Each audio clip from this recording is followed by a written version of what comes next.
dünyanın en güzel atası. Ad günün mübarek. Yaxşı ki varmışsan.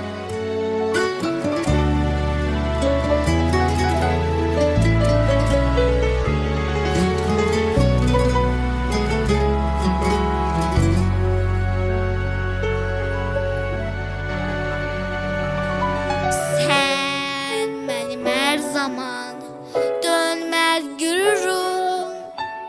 Qollarıma güc veren varım ata. Sen məndən istə ki, qulluqda durum. Hər sözünə can fəda varım ata.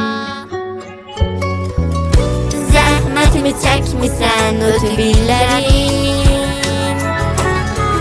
saçlarına ağlar qarışıb. Əllərimi tutmusan gün verir əllərim. Mən sənə hər şeyi borcluyam. Sənsiz olmaz evladım dalı dünyada. Yoktur elə bir nəfər sənə sayatan. Öyrətdin mənə mahir ol, sözü düz yaşa. Sən mənim ən böyük dayağım, sana yeter. Sen benim en büyük dayağım, sana yeter.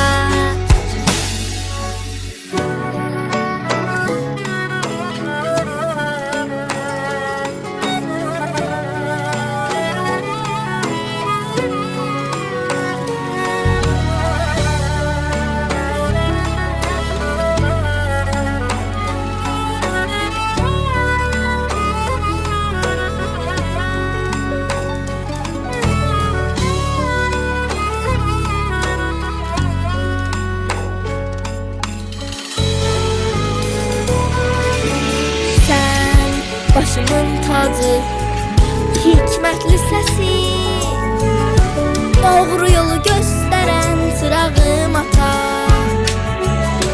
Sən bir həyat kimi candır nəfəsin, hər sözünə can fəda canım ata. Zəhmətimi çəkmisən ötübüllərim, saçlarına ağlar qarışıb. Əllərimi tutmusan gün verib əllərim. Mən sənə hər şeyi borcluyam. Sənsiz olmaz evladım dalı dünyada. Yoktur elə bir nəfər sənə sayatan. Öyrətdin mənə mahir ol, sözü düz yaşa. Sən mənim ən böyük dayağım, sana yeter.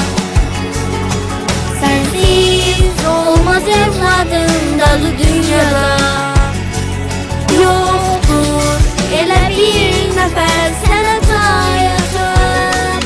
Öyrətdin mənə mahir ol, sözü düz yaşa. Sen benim en büyük dayağım, sana